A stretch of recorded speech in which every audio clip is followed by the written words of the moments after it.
Hello guys, welcome to my YouTube channel brief PCM. आज मैं आपके सामने कुछ नया लेकर आई हूँ। ये मैं लेकर आई हूँ राजा महेंद्र प्रताप सिंह यूनिवर्सिटी का जो बीएड फोर्थ सेमेस्टर का आपके जो एग्ज़ाम्स हैं, जो आपकी डेट आ चुकी है 11th में आपका पहला पेपर है 11 जून। तो आप लोग अपना, अगर आपको अपनी प्रिपरेशन करनी है, ये है मेरा फर्स्ट पेपर जो आपको 11 में होगा, असेसमेंट फॉर लर्निंग। ठीक है, अगर आपको यहाँ पर कुछ प्रैक्टिस करनी है क्वेश्चंस की, ठीक है, मोस्ट इम्पॉर्टेंट क्वेश्चन है। इस टाइप से क्वेश्चंस काफ़ी एग्जाम्स में आते हैं और आपको काफ़ी देखने को मिलेंगे। अगर आप चैनल पर न्यू हो, चैनल को ज़रूर सब्सक्राइब करिएगा, वीडियो को एंड तक देखिएगा बिना स्किप करे। ठीक है, तो आज का हम फर्स्ट क्वेश्चन देख लेते हैं। मैंने आपको यहाँ लिख दिया है, ये RMPSU का है, बीएड फोर्थ सेमेस्टर का। तो चलिए आज के हम क्वेश्चंस अपने यहाँ पर देख लें। मैं हर सब्जेक्ट के क्वेश्चंस कराऊंगी, या 50-50 क्वेश्चंस मैं कराऊंगी। तो आप लोग अपनी अच्छे से प्रैक्टिस करते रहिएगा, ये कर लीजिएगा। और चैनल के थ्रू आप प्रिपरेशन अपनी कर ही रहे होंगे, और प्रीवियस ईयर पेपर ज़रूर करके जाइएगा, क्योंकि प्रीवियस ईयर से क्वेश्चन बहुत आते हैं। चाहे आप आगरा यूनिवर्सिटी के ले लीजिएगा या RMPSU के ले लीजिएगा, प्रीवियस ईयर ज़रूर कर जाइएगा। ठीक है, तो चलिए क्वेश्चन नंबर 1 देख लेते हैं कि what is the primary purpose of assessment for learning. हमें बताना है असेसमेंट फॉर लर्निंग के लिए सबसे पहली चीज़ क्या है। पहले असाइन ग्रेड्स, हमें ग्रेड्स को असाइन करना, ग्रेड्स देना। ये डायग्नोज लर्निंग डिफ़िकल्टीज़, कि लर्निंग डिफ़िकल्टीज़ को हम डायग्नोज करें, या इम्प्रूव टीचिंग एंड लर्निंग, या सर्टिफाई अचीवमेंट। तो सबसे पहली चीज़ होती है कि हम टीचिंग और लर्निंग को इम्प्रूव करें। तो ऑप्शन नंबर सी यहाँ पर बिल्कुल सही है। मैंने यहाँ ऑप्शंस को यहाँ छुपा दिया है कि आप लोग एकदम देखकर ना आंसर करो। ठीक है, ऑप्शन नंबर यहाँ पर सी लिखा हुआ है। नेक्स्ट चलते हैं क्वेश्चन नंबर 2 पर। क्वेश्चन नंबर 2 पर देखते हैं कि which type of assessment is use during instruction to improve learning.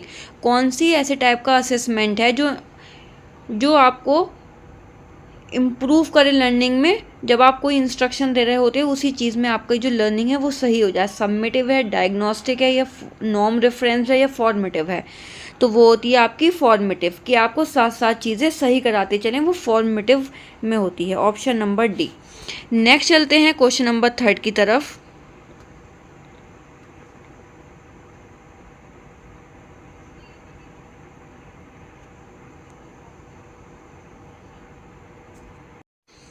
तो continuous and comprehensive evolution CCE, ये भी एक फुल फॉर्म आपसे पूछी जा सकती है। CCE की फुल फॉर्म क्या होती है? Continuous and comprehensive evolution. ये प्रीवियस ईयर क्वेश्चन में आपको दिख जाएगा। इम्फेसाइजेस का क्या मतलब है? CCE का मतलब है कि फाइनल एग्जाम्स ओनली। कहीं पर भी अगर ओनली वर्ड आता है वो आपका नेगेटिव है, तो ये आपका नहीं होगा। ओनली अकेडमिक अचीवमेंट्स नहीं। Continuous assessment of both scholastic and co scholastic aspects, ये दोनों ही होता है CCE में। ठीक है, option number C. Daily homework नहीं होता है। ठीक है, ऑप्शन नंबर यहाँ पर जाएगा 3rd। नेक्स्ट चलते हैं क्वेश्चन नंबर 4 पर। क्वेश्चन नंबर 4 है कि assessment of learning is primarily used for. Assessment of learning, अगर आप अब बताओगे आप कि अभी आया था क्वेश्चन, लेकिन वो असेसमेंट फॉर लर्निंग था, असेसमेंट ऑफ लर्निंग, इन दोनों में क्या डिफरेंसेस हैं? देखिए, असेसमेंट ऑफ लर्निंग जो होता है ना, वो एक सीखने का जो होता है, हिंदी में इसको बोलेंगे हम सीखने का आकलन।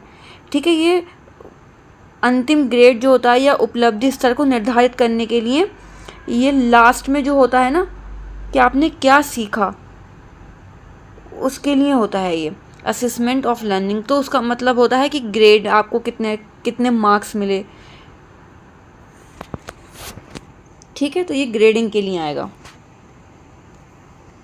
फीडबैक, मोटिवेशन और डायग्नोसिस के लिए नहीं होगा, वो असेसमेंट फॉर लर्निंग में ये चीज़ें आती हैं, और असेसमेंट ऑफ लर्निंग ग्रेडिंग है।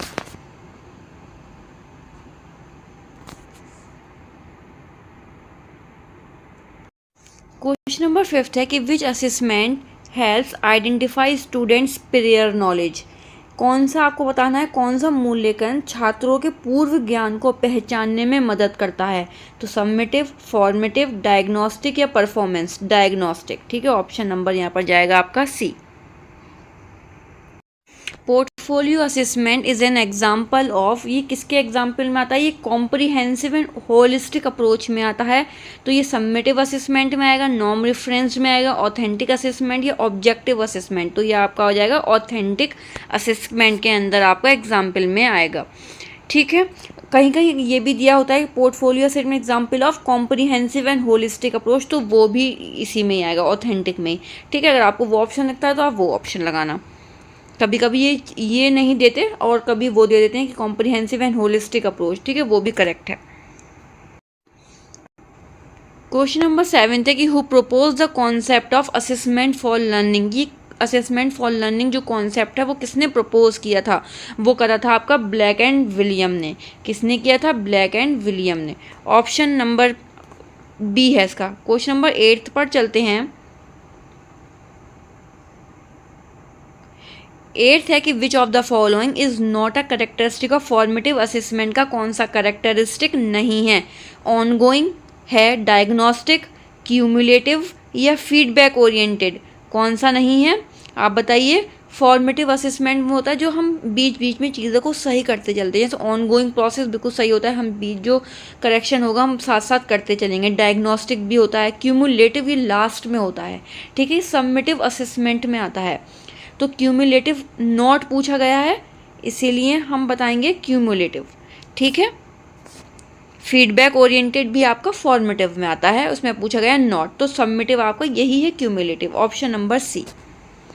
नेक्स्ट चलते हैं क्वेश्चन नंबर 9 पर कि summative assessment is generally conductive कब करा, एट द बिगिनिंग नहीं, बिगिनिंग में तो फॉर्मेटिव असेसमेंट होता है, कंटिन्यूअसली नहीं, randomly and at the end of instruction. तो समेटिव असेसमेंट तो हमेशा होता है and at the end of instruction, option number D. ठीक है, क्वेश्चन नंबर 10 है कि an assessment that compares a student performance to a standard is called, हम बोलते हैं क्राइटेरियन रेफरेंस। क्या बोलेंगे इसको हम, क्राइटेरियन रेफरेंस और एक नॉर्म रेफरेंस, दोनों ही बहुत अच्छे से पढ़ लीजिएगा एक बार डिटेल में इसको, ये इससे रिलेटेड क्वेश्चन ज़रूर आता है। ठीक है, नेक्स्ट चलते हैं क्वेश्चन नंबर 11 पर। क्वेश्चन नंबर 11 है आपका कि which of the following is not a tool of assessment, कौन सा नहीं है। टेस्ट आपका टूल है, असेसमेंट भी है, असाइनमेंट भी है, प्रोजेक्ट भी है, लेकिन टीचिंग एड जो है वो आपका टूल नहीं है, ऑप्शन नंबर सी। नेक्स्ट चलते हैं क्वेश्चन नंबर, ये आपका जो है ऐसे मान के चलिएगा 11 है ये आपका। ठीक है, ये आपका हो गया 11। ठीक है, 10-10 करके मैं ऐसे आपको कराती जा रही हूँ। अब चलते हैं क्वेश्चन नंबर 12 पर। क्वेश्चन नंबर 12 है आपका कि रूब्रिक्स किस में आपका यूज़ होता है। कैलकुलेट ग्रेड्स नहीं, डिफाइन परफॉर्मेंस क्राइटेरिया हाँ, एक परफॉर्मेंस क्राइटेरिया को डिफाइन करता है। पनिशमेंट देना नहीं, सिलेक्ट स्टूडेंट को कोई भी सिलेक्ट नहीं करता, तो ये परफॉर्मेंस क्राइटेरिया को डिफाइन करता है कि कैसे करा जाता है, उस चीज़ को हम बोलते हैं इसको रूब्रिक्स, उसमें चीज़ में यूज़ होता है। ऑप्शन नंबर यहाँ पे जाएगा आपका बी।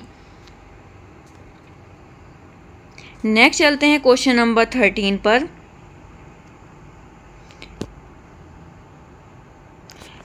क्वेश्चन नंबर 13 है आपका कि anecdotal record are use to record. Anecdotal record जो है वो किस चीज़ के रिकॉर्ड के लिए यूज़ करा जाता है।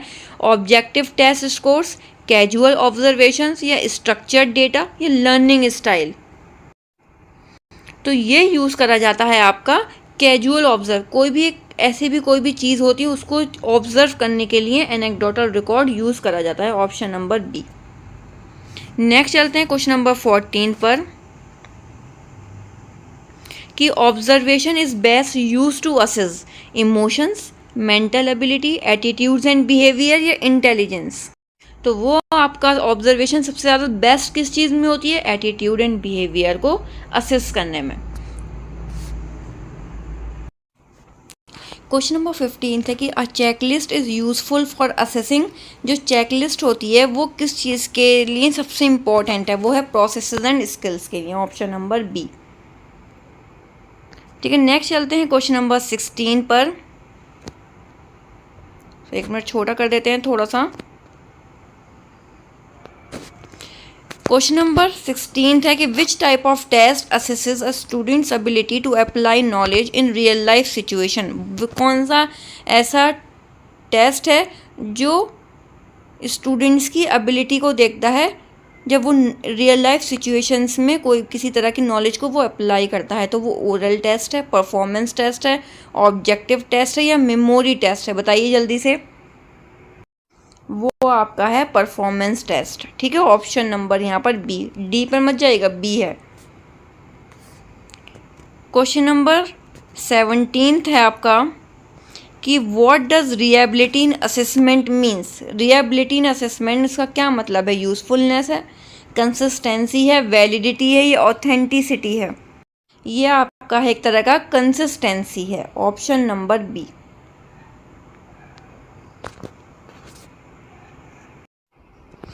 क्वेश्चन नंबर आपका 18 है कि validity is an assessment means is for administration getting same scores every time, measuring what is suppose to measure, या कॉस्ट इफेक्टिवनेस। नहीं, कॉस्ट इफेक्टिवनेस तो आपका नहीं है। ईज ऑफ एडमिनिस्ट्रेशन ये भी आपका वैलिडिटी ऑफ असेसमेंट का मतलब नहीं है। गेटिंग सेम स्कोर्स है, नहीं, कोई इम्प्रूव ही नहीं हुआ। Measuring what is suppose to measure, ठीक है, ऑप्शन नंबर सी। नेक्स्ट चलते हैं क्वेश्चन नंबर 19 पर कि the blue print of a question paper helps in. Blue print of a question paper किस में हेल्प करेगा? Designing a lesson plan, balancing content and objective, या टाइम मैनेजमेंट, या paper checking. जो ब्लू प्रिंट होता है वो आपको किस चीज़ में हेल्प करता है? Balance content and objective. ठीक है, इसको आप ऑप्शन नंबर बी जाएगा। नेक्स्ट चलते हैं, लास्ट क्वेश्चन है क्वेश्चन नंबर 20 कि which of these is a standardized test. कौन सा है इनमें से? टीचर मेड टेस्ट, या oral interview, national achievement survey, या यूनिट टेस्ट। जल्दी बताइए। ये नेशनल अचीवमेंट स्टैंडर्डाइज्ड टेस्ट इनमें से आपका है national achievement survey, option number C. I hope आपको क्लास अच्छी लगी, और अगर अच्छी लगी तो प्लीज़ लाइक ज़रूर करिएगा। मैं आपके सामने 20 क्वेश्चन आज लेकर आई थी, और नेक्स्ट 30 क्वेश्चंस मैं आपके और लेकर आऊँगी। और PYQ आप लोग बताइएगा कि PYQ एक बार और मैं अच्छे से करा दूँ। अगर आपने कहीं से भी कर लिए तो अच्छी बात है, नहीं करें हैं, आपको एक बार और अच्छे से प्रैक्टिस करनी है तो मैं अपने चैनल पर करा सकती हूँ। तो आप लोग मुझे कमेंट में ज़रूर बताइएगा, और आपको क्या किस सब्जेक्ट से चाहिए, या आपको किस तरीके के क्वेश्चंस चाहिए वो ज़रूर मुझे बताइएगा यूनिट वाइज, तो मैं आपको वो निकाल कर ज़रूर बताऊंगी। ठीक है, जो मेरे अपने नोट्स बने हुए हैं मैं आपको उसमें से करा दूंगी। मेरा यहाँ B.Ed कंप्लीट हो चुका है। आपको कुछ भी पूछना हो तो आप लोग मुझे कमेंट में पूछ सकते हैं। मैंने आगरा यूनिवर्सिटी से किया था, तो आप लोग मुझे कमेंट में ज़रूर बताइएगा। ठीक है, आपकी कोई हेल्प होगी तो मैं ज़रूर करूँगी। प्लीज़ ज़रूर शेयर करिएगा ये वीडियो, लाइक और सब्सक्राइब ज़रूर करिएगा चैनल को। मिलते हैं नेक्स्ट वीडियो में।